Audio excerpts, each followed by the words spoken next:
Why Nokia lost a $1 billion empire. Imagine owning a company so powerful that almost everyone on Earth knew your name. A company that sold more mobile phones than any competitor and whose products were carried by billions of people worldwide. Now imagine losing that empire in less than a decade. How did Nokia go from being the undisputed king of mobile phones to selling its entire phone business and watching competitors dominate the industry it once ruled?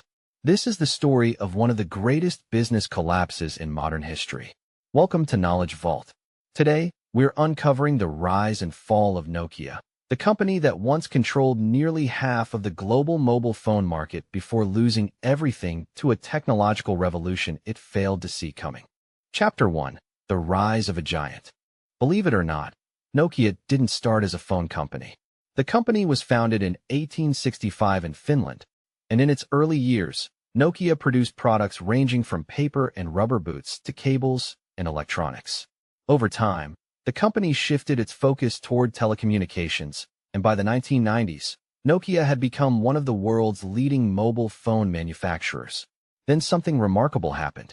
As mobile phones became more affordable and accessible, Nokia was perfectly positioned to dominate the market. Its phones were durable, reliable, easy to use, and nearly impossible to break. Many people still remember legendary models like the Nokia 3310, a phone so tough that it became the subject of countless internet jokes and memes. By the early 2000s, Nokia wasn't just successful, it was unstoppable. Chapter 2. The Golden Years. At its peak, Nokia controlled approximately 40% of the global mobile phone market. Think about that for a moment. Nearly 1 out of every 2 mobile phones sold in the world carried the Nokia brand. The company generated billions of dollars in revenue. Its products were sold in almost every country. Its ringtone was instantly recognizable, and its slogan, "Connecting People," became one of the most famous marketing messages in history. Investors loved Nokia, consumers trusted Nokia, and competitors feared Nokia. But while Nokia was celebrating its success, a massive threat was quietly approaching. Chapter 3. The Moment Everything Changed. In January 2007, a man walked onto a stage and changed the future of technology forever. That man was Steve Jobs, the company was Apple, and the product was the first iPhone. At first, many industry experts weren't impressed.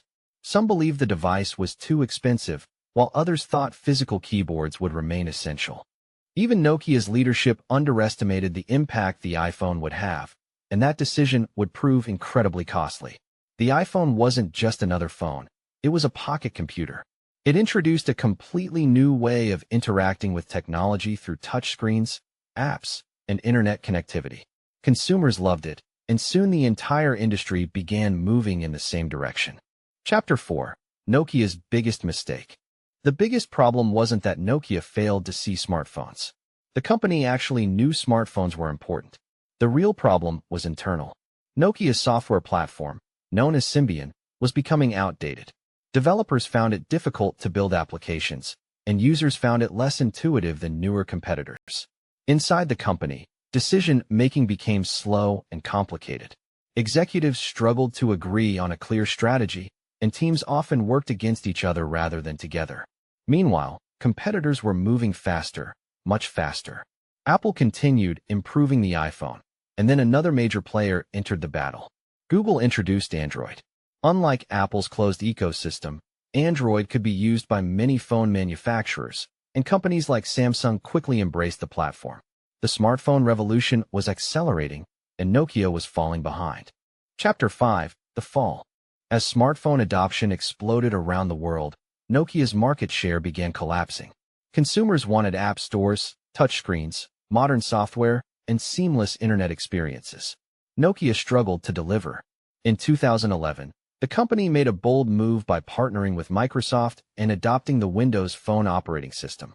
The goal was simple: challenge Apple and Android. But the strategy failed. Developers weren't interested in creating apps for the platform, consumers weren't convinced to switch, and market share continued shrinking. By 2013, Nokia's phone business had weakened dramatically. Eventually, Microsoft purchased Nokia's mobile phone division in a deal worth billions of dollars. For a company that once ruled the mobile world, it was a shocking end to an extraordinary era. Chapter 6. Why Nokia really failed. Many people believe Nokia failed because of technology, but the truth is more complicated. Technology was only part of the problem. The larger issue was complacency. Nokia became comfortable with its success. It focused on protecting what it already had instead of preparing for what was coming next. History shows us that market leaders often assume their position is secure, but innovation doesn't wait, consumers don't wait, and competitors certainly don't wait. Nokia didn't lose because it lacked talent. It lost because it reacted too slowly during one of the biggest technological shifts in history. Lessons for everyone. Nokia's story offers valuable lessons for businesses, entrepreneurs, and individuals alike. The first lesson is that success today does not guarantee success tomorrow. The second lesson is that adaptation is often more important than dominance. The third lesson is that the biggest threat to success is believing you'll always remain successful. The world changes, technology changes, and consumer behavior changes. Those who fail to evolve risk becoming irrelevant. Conclusion.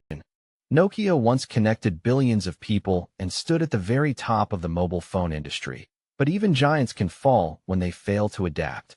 Its rise remains one of the greatest success stories in business history, and its collapse remains one of the most important lessons. What do you think? Was Nokia's downfall inevitable, or could the company have saved itself? Let us know in the comments below.